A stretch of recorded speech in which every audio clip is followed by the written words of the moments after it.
Hello students, welcome back my channel on Smart Study. In today's class we are going to start active and passive voice. ठीक है, आज की class में हम active and passive voice start करने जा रहे हैं एंड आई होप कि आज की इस क्लास में हम पूरा एक्टिव एंड पैसिव वॉइस ख़त्म कर लें.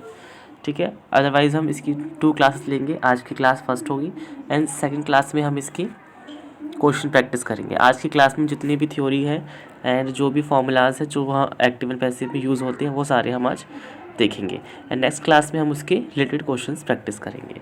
ठीक है, सो बिना टाइम वेस्ट किए हम क्लास स्टार्ट करते हैं.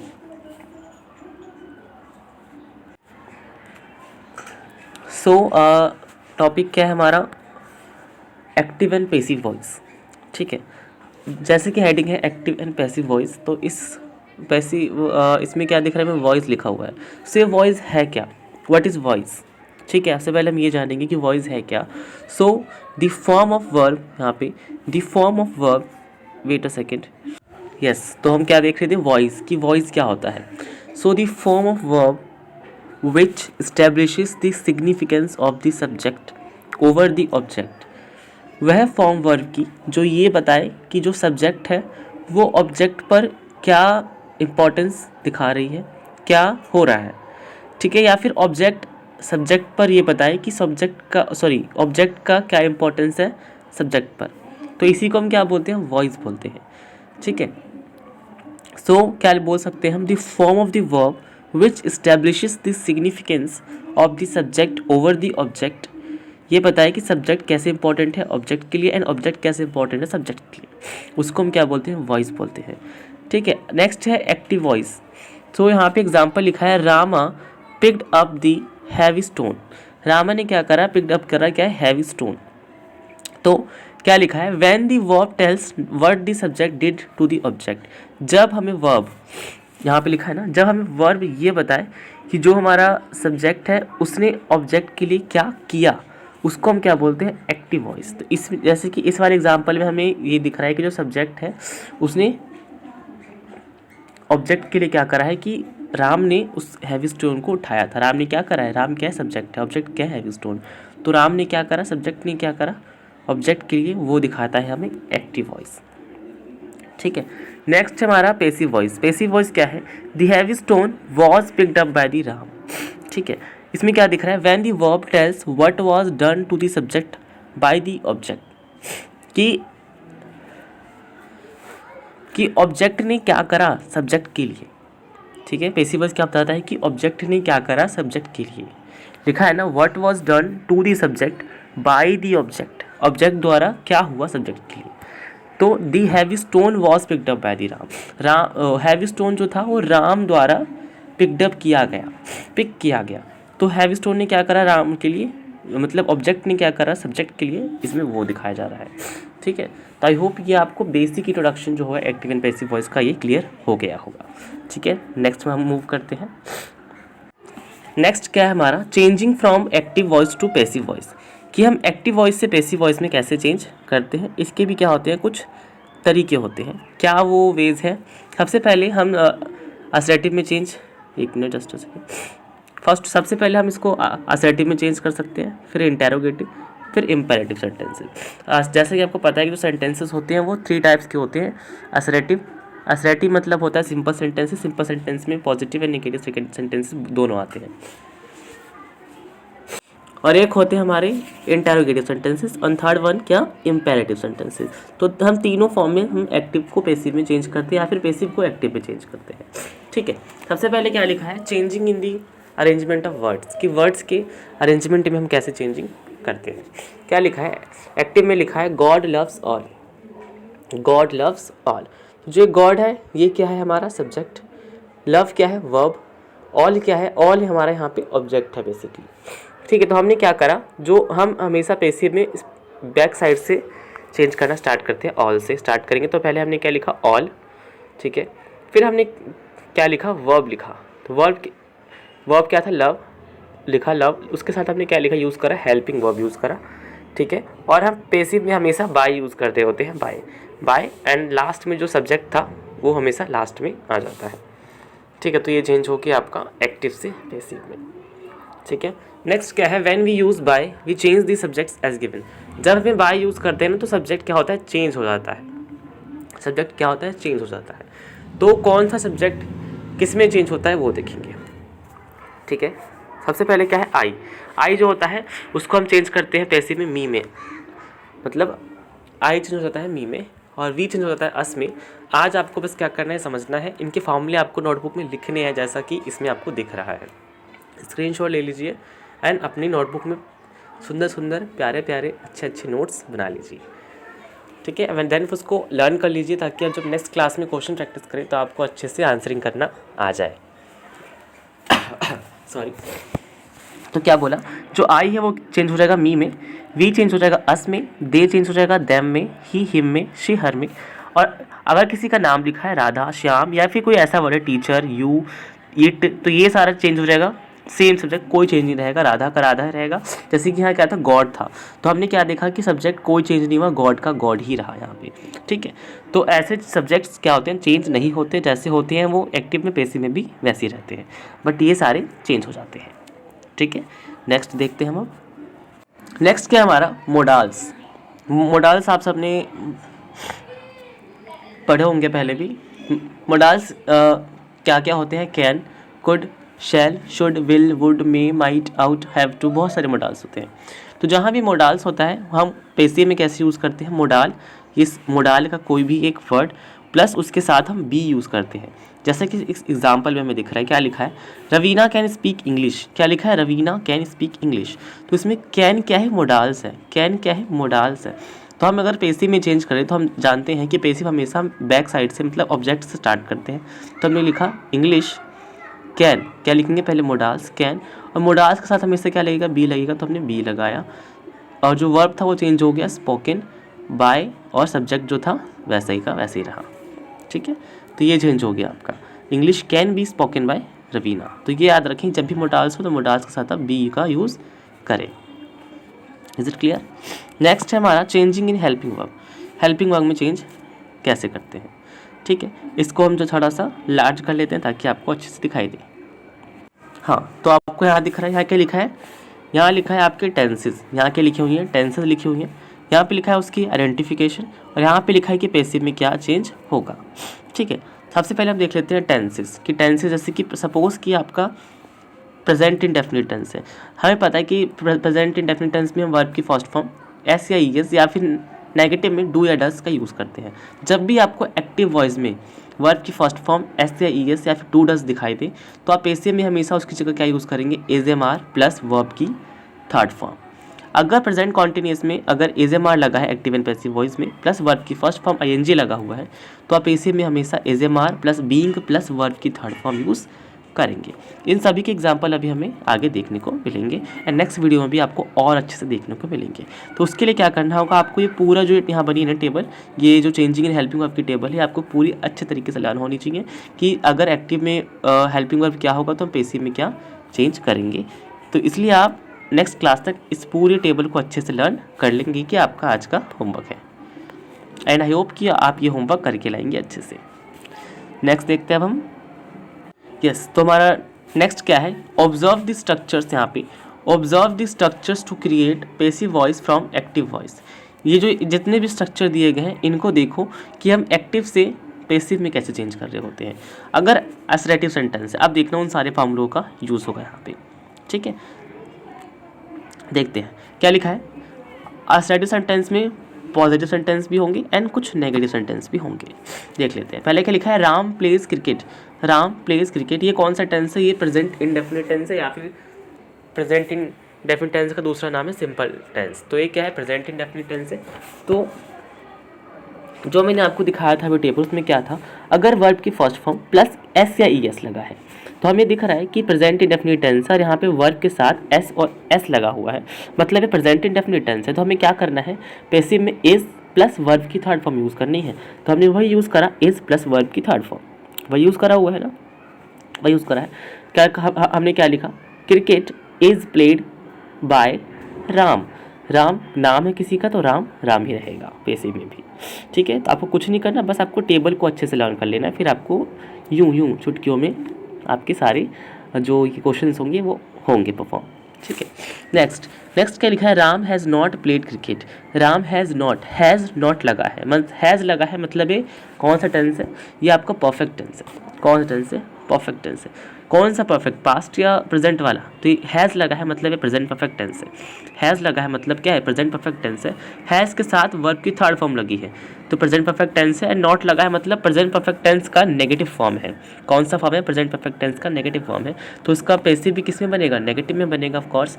तो हमने हाँ देख लेते हैं, हमने स्टार्ट करा पीछे से, क्रिकेट हैज़ नॉट। याद रखना पैसिव में हमेशा अगर प्रेजेंट परफेक्ट टेंस है तो हम बीन यूज़ कर रहे होते हैं। क्या यूज़ कर रहे होते हैं, बीन यूज़ कर रहे होते हैं। जो टेबल मैंने दिखाई थी ना उसके अंदर सब चीज़ मेंशन किया हुआ है, उस टेबल को आपको लर्न करना है। मैं बार बार एक चीज़ रिपीट कर रहा हूँ कि उस टेबल को लर्न करना है आपको अच्छे से, ठीक है।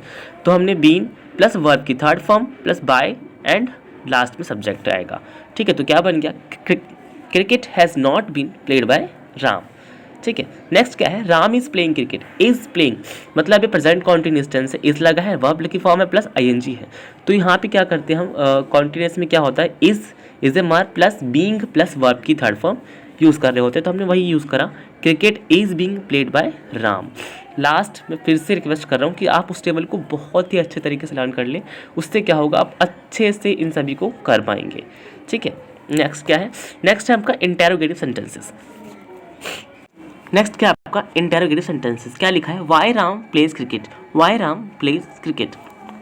यहाँ देखो, यहाँ पे क्या लगा है, वर्ब की फर्स्ट फॉर्म लगी है प्लस एस लगा है, मतलब ये कौन सा tense, simple present indefinite tense है आपका। कौन सा टेंस है, प्रेजेंट इंडेफिनिट टेंस है, ठीक है। तो जो भी आपका क्वेश्चन वाला वर्ड है, क्वेश्चन वर्ड जो है ना आपका WH फैमिली का क्वेश्चन वाला वर्ड, उसको हम सेम रखेंगे वाई, ठीक है। एंड हमने अभी देखा कि प्रेजेंट इंडेफिनिट में हम अगर पैसिव में चेंज करें तो हम is am are plus verb की थर्ड फॉर्म लगाते हैं। तो हमने वही करा, इज प्लस सब्जेक्ट जो था, सॉरी जो ऑब्जेक्ट था वो लिखा, फिर लिखा वर्ब की फॉर्म। तो याद रखना जब भी आप एक्टिव को पैसिव में चेंज करो, अगर आपका सेंटेंस इंटेरोगेटिव है तो आपको क्या करना है, फॉर्मूला लिख लीजिए फटाफट से, दूसरे टाक से लिख लीजिए जरा, क्या फॉर्मूला होगा, क्वेश्चन वर्ड लिखिए, question word plus plus helping verb plus object plus verb की फॉर्म या थर्ड फॉर्म जो भी है फॉर्म यूज़ हो रही होगी वो form plus by and then last में सब्जेक्ट। ये फॉर्मूला लिख लें, क्या लिखेंगे, question word plus helping verb plus object plus verb की form plus by plus subject, ठीक है। ये फॉर्मूला हम इस इंटेरोगेटिव में यूज़ कर रहे हैं, ठीक है। आई होप लिख लिया होगा, ओके। तो देख लीजिए क्या लिखा है, why is cricket played by Ram. Next one क्या है, why Ram has not played cricket. Has not played मतलब ये प्रेजेंट परफेक्ट टेंस है, प्रेजेंट परफेक्ट टेंस का कौन सा है, नेगेटिव। नेगेटिव में भी कौन सा, इंटेरोगेटिव नेगेटिव, ठीक है। तो क्या करेंगे, वाई वाई जैसा रहेगा, हेल्पिंग वर्ब लिखी, फिर क्या लिखा हमने, ऑब्जेक्ट लिखा, फिर नॉट बीन। नॉट बीन क्यों लगा, बिकॉज प्रेजेंट परफेक्ट को जब हम पैसिव में चेंज करते हैं तो हम बीन लिखा यूज़ करते हैं। और नॉट क्यों लगा, बिकॉज सेंटेंस पहले से ही नेगेटिव फॉर्म में था। तो नॉट प्लस वर्ब की form plus by and Ram, ठीक है। तो वो फॉर्म आप याद कर लेंगे, ठीक है। Why Ram is playing cricket, is playing मतलब ये प्रेजेंट कॉन्टिन्यूस टेंस है, तो वाई हेल्पिंग वर्ब ऑब्जेक्ट, और हमें पता है कि प्रेजेंट कॉन्टिन्यूस को जब हम उसमें पैसिव में चेंज करते हैं तो हमेशा हम बीइंग का यूज़ करते हैं। तो बीइंग लगाया, वर्ब की थर्ड फॉर्म लगाई प्लस बाय लगाया एंड लास्ट में सब्जेक्ट जो था वो हमने लगा दिया, ठीक है। तो ये हो गया चेंज आपका, why is cricket being played by Ram. अब है हु का अलग ही होता है, हु के एक अलग फॉर्मूला है पैसिव में चेंज करने के लिए। तो आइए हम इसको भी देख लेते हैं सूचना टाक से। सो हु का क्या है आपका, हु प्लेज क्रिकेट। प्लेस मतलब ये वर्ब है प्लस उसके साथ एस लगा है, वर्ब की फर्स्ट फॉर्म है, मतलब ये present indefinite tense. Of course आपको अच्छे से पता है कौन सा टेंस है, प्रेजेंट इंडेफिनिट टेंस है, ठीक है। तो आप हमेशा याद रखना जब भी आपका एक्टिव वॉइस में हु लगा हो तो पैसिव वॉइस में हमेशा आप हु को चेंज करके क्या लिख देंगे, बाय होम लिख देंगे। क्या लिख देंगे, बाय होम लिख देंगे। उसके बाद का फॉर्मूला तो सेम ही रहेगा, लिख लीजिए फॉर्मूला, लिख लीजिए ना जल्दी से, क्या होगा formula, by whom plus just a second, एक मिनट, हाँ देखिए, प्लस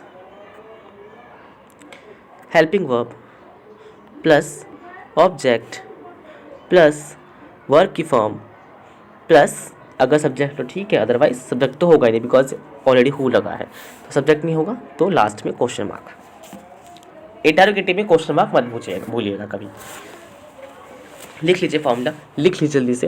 तो हमने क्या करा, हु को चेंज कर दिया बाय हुम में, तो क्या हो गया बाय हुम, और ये क्या था प्रेजेंट इंडेफिनिट टेंस का, और प्रेजेंट इंडेफिनिट टेंस है, और प्रेजेंट इंडेफिनिट को जब हम पैसिव में चेंज कर दे तो क्या फॉर्मूला होता है, is a mark plus verb की थर्ड फॉर्म। हमने यहाँ इसका यूज़ करा बिकॉज, इज क्यों यूज़ करा, बिकॉज ये क्या है सिंगुलर है, जो सेंटेंस दिया गया सिंगुलर है, इसमें सिंगुलर एक ही इंसान है ना, ठीक है। तो क्या यूज़ करा, is plus verb object and then last में क्या यूज़ करा, वर्ब की फॉर्म, जैसा कि इस फॉर्मूले में लिखा हुआ है। तो हु के लिए ये वाला फॉर्मूला आप यूज़ करेंगे, ठीक है। नेक्स्ट क्या है, who has not played cricket, who has not played cricket, has और प्लेड मतलब ये प्रेजेंट परफेक्ट टेंस है ना, उसका भी कौन सा नेगेटिव फॉर्म है। हु को चेंज करा हमने बाय हुम में, हैज़ क्रिकेट, बीन, हमें बीन क्यों यूज़ करा, बिकॉज जब भी हम प्रेजेंट परफेक्ट टेंस को पैसिव में चेंज करते हैं तो हमेशा हम बीन का यूज़ करते हैं, तो इसलिए हमने यहाँ बीन यूज़ करा एंड लास्ट में वर्ब की फॉर्म लगा दी, वर्ब की थर्ड फॉर्म जो यूज़ कर रही होती है, ठीक है। नेक्स्ट क्या है, why is playing cricket, why who is playing cricket, sorry who is playing cricket, who को चेंज करा बाय हुम में, और यहाँ पे अस नहीं आएगा, यहाँ पे इज आएगा, बाय मिस्टेक अस हो गया है, बट यहाँ पे आप इज कर लेंगे, क्या कर लेंगे, इज कर लेंगे यहाँ पे, ठीक है। फिर लिखा हमने ऑब्जेक्ट, फिर हमें पता है कि जब भी हम अगर एक्टिव में प्रेजेंट कॉन्टिन्यूअस तो पैसिव में हमेशा हम बीइंग का यूज़ करते हैं, तो बीइंग यूज़ करा एंड वर्ब की फॉर्म लगा दी, तो क्या बन गया, why whom is cricket being played, ठीक है। तो मैं बार बार बोल रहा हूँ कि जितने फॉर्मूले मैंने बीच बीच में लिखवाए, एक तो लिखवाया इंटरोगेटिव वर्ड्स के लिए यानी कि लिखवाया हु के लिए, एंड जो टेबल बताई थी उस टेबल को अच्छे से लर्न कर लेंगे, एंड जो आपकी बाय की फॉर्म में जो हम यूज़ करते हैं ना, बाय को आई को मी में चेंज करते हैं, जो ये वाला टेबल था ना, इसको भी लर्न कर लेंगे। इतना काम कर लेंगे ना तो एक्टिव एंड पैसिव मतलब स्मार्ट हीरो बन जाएंगे बिल्कुल, ठीक है। आपको बिल्कुल भी active and passive voice, direct and direct speech, इन सब का डर बिल्कुल खत्म हो जाएगा। बस आपको स्मार्ट स्टडी मेरे साथ बने रहना है, ठीक है, एंड अच्छे से पढ़ाई करनी है, एंड जो भी होमवर्क दिया जाए उसको कंप्लीट करना है। होमवर्क ज़्यादा नहीं मिलता, बस होमवर्क क्या मिल रहा है कि जो भी पढ़ाया नहीं है ना आज, उसको बस रिवाइज करना है, उसके नोट्स सुंदर सुंदर प्यारे प्यारे बनाने हैं, जितना याद करने के लिए उसको लर्न करके नेक्स्ट क्लास में आना है, ठीक है। नेक्स्ट क्या है हमारा इम्पेरेटिव सेंटेंस, लास्ट है ये हमारा टॉपिक बचा हुआ, देख लेते हैं सॉरी, क्या है इम्पेरेटिव सेंटेंसेस। इम्पेरेटिव सेंटेंस हमें जैसा कि पता है कि जो इम्पेरेटिव सेंटेंस क्या होता है, इसमें हम order, command, advice, request show हो रही है, उसको हम क्या बोलते हैं, इम्पेरेटिव सेंटेंस बोलते होते हैं, ठीक है। तो इम्पेरेटिव सेंटेंस को पैसिव में चेंज करने के लिए एक फार्मूला होता है जो यहाँ पे लिखा हुआ है, क्या फार्मूला है देख लेते हैं। क्या फार्मूला, बोर हो गए, हम दूसरा क्ला यूज़ करते हैं, दूसरा क्ला यूज़ करते हैं। क्या है फार्मूला उसके लिए, क्या है फार्मूला उसके लिए, लेट प्लस क्या फार्मूला है, late plus object plus not, not bracket में लिखा है, अगर नेगेटिव सेंटेंस तो नॉट लिखेंगे, अगर पॉजिटिव है तो नॉट नहीं लिखेंगे, नॉट नहीं लिखेंगे, ठीक है। बी प्लस वर्ब की third form, be plus verb की थर्ड फॉर्म, ठीक है। क्वेश्चन क्या है, shut the door, shut the door, ठीक है, या फिर यहाँ लिखा है not shut the door. Suppose question, because यहाँ पे नोट लगा है ना, तो क्वेश्चन भी तो नेगेटिव वाला होना चाहिए, तो हम इसके आगे लिख सकते हैं नॉट शट दी डोर। अगर ऐसा क्वेश्चन होता नॉट शट दी डोर, तो हम क्या लिखते हैं पैसिव में, let the door not be shut, let the door not be shut, जैसे कि इस फॉर्म में हम लिखा हुआ है, पहले लेट, फिर क्या लिखा ऑब्जेक्ट, फिर क्या लिखा नॉट, फिर क्या लिखा बी, फिर क्या लिखा वर्ब की थर्ड फॉर्म, फिर क्या लिखा वर्ब की थर्ड फॉर्म। तो बस इम्पेरेटिव के लिए आपको ये फॉर्मूला लर्न करना है। अगर सेंटेंस सिंपल है, जैसे कि मैंने इसमें लिखा हुआ है मिस्टेक, शट दी डोर, तो क्या लिख दें, let the door be shut, not हट जाता, नेगेटिव नहीं है तो नॉट हट जाता, ठीक है। अगर नेगेटिव है तो नॉट लगा रहेगा, ठीक है। बस क्वेश्चन पे डिपेंड करता है क्वेश्चन पॉजिटिव है या नेगेटिव है, ठीक है। इम्पेरेटिव को चेंज करने के लिए एक और तरीके से आप लिख सकते हैं इसको, जैसा कि हमें इस वाले सेंटेंस में दिख रहा है कि जो बोल रहा है ना वो क्या, इसमें हमें रिक्वेस्ट कर रहा है कि डोर को शट मत करो, या फिर डोर को शट नॉट लगाएं, तो डोर को बंद करने के लिए नहीं बंद करने के लिए क्या कर रहा है, रिक्वेस्ट कर रहा है। तो हमने लिख दिया you are requested not to shut the door, you are requested not to shut the door. अगर जैसा मैंने लिखा है सिंपल होता शट दी डोर, इसमें हमें क्या दिख रहा है, ऑर्डर दिख रहा है कि सामने वाला ऑर्डर दे रहा है कि दरवाज़ा बंद कर दो, तो हम क्या लिख लेते हैं इसको पैसिव में, you are ordered to shut the door, not हट जाता बस, और ये भी क्या होता ऑर्डर लिख देते बिकॉज सेंटेंस में क्या होता ऑर्डर हो जाता, तो you are ordered to shut the door. ठीक है, तो आप ऐसे भी चेंज कर सकते हैं या फिर जो फार्मूला बताया उसके अकॉर्डिंग भी चेंज कर सकते हैं। मैं ये बोलूँगा कि जो फार्मूला बताया उसी के अकॉर्डिंग चेंज करें, आपको हमेशा याद रहेगा। ठीक है, तो आज की क्लास ख़त्म हो चुकी है। हमने जितनी भी थ्योरी थी वो हमने सारी देखी आज की क्लास में, ये सारा थ्योरी हमने पढ़ा। ठीक है, एंड आई होप आपको ये सारा कुछ समझ में आया होगा। आप जो टेबल बनी है ये वाली टेबल, ठीक है, ये वाली table changing in helping verb वाली टेबल, एंड जो मैंने हु का फार्मूला बताया था एंड इम्पेरेटिव सेंटेंस का एंड इंटरोगेटिव फार्मूला, ये आपको अच्छे से लर्न कर लेना है। ठीक है, वीडियो को पॉज करेंगे, जो जो फार्मूले लिखवाए थे उनको आप लिख लेंगे। हमने एक्टिव एंड पैसिव को जस्ट 20 मिनट्स में ख़त्म कर दिया। एंड आप इससे फालतू में डर रहे होते हैं और एग्ज़ाम में मिस्टेक करके आ रहे होते हैं। आई होप आगे से आपको कोई मिस्टेक नहीं होगा एग्ज़ाम के, आप आगे से आपके एक भी मार्क्स नहीं कटेंगे एग्ज़ाम में related to active and passive voice. ठीक है, so do study smart study, और चैनल को लाइक करना, सब्सक्राइब करना, शेयर करना, कमेंट करना ना भूलें। Thank you.